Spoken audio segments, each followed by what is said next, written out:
নমস্কার, আপনারা সবাই কেমন আছেন? আশা করি সবাই খুব ভালো আছেন। আবারও একটা নতুন রেসিপি নিয়ে চলে এসেছি আপনাদের সামনে। আজকে বানাবো ডিম দিয়ে পটলের চপ। ইউনিক একটা রেসিপি। চলুন ভিডিওটি শুরু করা যাক। প্রথম থেকে লাস্ট পর্যন্ত আমার ভিডিওটি না টেনে দেখতে থাকুন।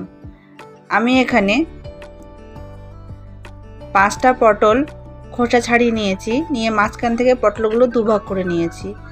এবারে একটা চামচের সাহায্যে আমি পটলগুলোর ভেতর থেকে দানাগুলো ছাড়িয়ে নিচ্ছি।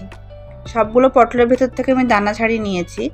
এবার আমি আলুর পুর বানাবো। আলুর পুরটা বানানোর জন্য এখানে একটা পেঁয়াজ কুচিয়ে নিয়েছি আর 3টে কাঁচা লঙ্কা কুচিয়ে এর মধ্যে অল্প পরিমাণ মতো লবণ দিয়েছি।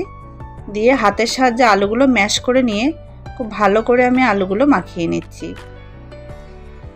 আলুগুলো আমার খুব ভালো করে মাখানো হয়ে গেছে। এবার এখানে আমি একটা ব্যাটার তৈরি করে নেব। এখানে আমি 3টে ডিম দিয়ে নিচ্ছি। এর মধ্যে দিয়ে দেব আমি বড় চামচের 2 চামচ চালের গুঁড়ো। আপনারা এখানে কর্নফ্লাওয়ারও ব্যবহার করতে পারেন। কর্নফ্লাওয়ার ব্যবহার করলে একটু মুচমুচেটা বেশি হয়, চালের গুঁড়োতেও হয়। আর এখানে দিয়েছি আমি 1 টেবিল চামচ লঙ্কার গুঁড়ো আর দিয়েছি স্বাদ অনুযায়ী লবণ। লবণটা একটু অল্প দিতে হবে, কারণ আলুতেও লবণ দিয়েছিলাম। এবারে খুব ভালো করে আমি এটা চামচের সাহায্যে মিশিয়ে নিচ্ছি। ব্যাটারটা খুব ভালো করেই তৈরি করতে হবে, যেন কোনো দানা না থাকে। এবারে এর মধ্যে দিয়ে দেবো আমি 1 টেবিল চামচ জিরের গুঁড়ো। জিরের গুঁড়োটা অপশনাল, আপনারা ব্যবহার নাও করতে পারেন। ব্যাটারটা খুব ভালো করে মিশিয়ে নিয়েছি। এবারে যে দানা ছাড়ানো পটলগুলো, সেই পটলগুলোর মধ্যে আমি আলুর পুরটা ভরে নেব। আলুর পুরটা চেপে চেপে খুব ভালো করেই ভরতে হবে, যেন পটলগুলোর থেকে না বেরিয়ে যায়।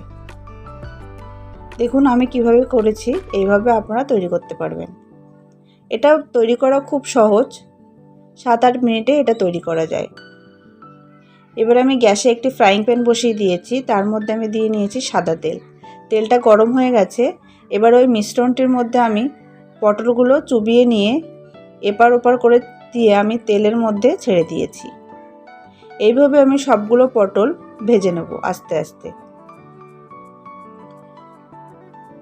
তো আপনারা বাড়িতে অবশ্যই একবার এটা ট্রাই করে দেখবেন, খেতে খুব টেস্টি হয়। আপনারা এটা গরম গরম ভাতের সাথেও খেতে পারেন, অথবা বিকালে স্ন্যাক্স হিসেবেও খেতে পারবেন। দেখুন আমি এটা উল্টে পাল্টে ভেজে নিয়েছি।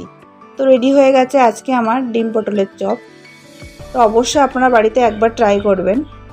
আর আমার পেজটিকে সবাই ফলো করে দেবেন। সবাই খুব ভালো থাকবেন, সুস্থ থাকবেন। ধন্যবাদ।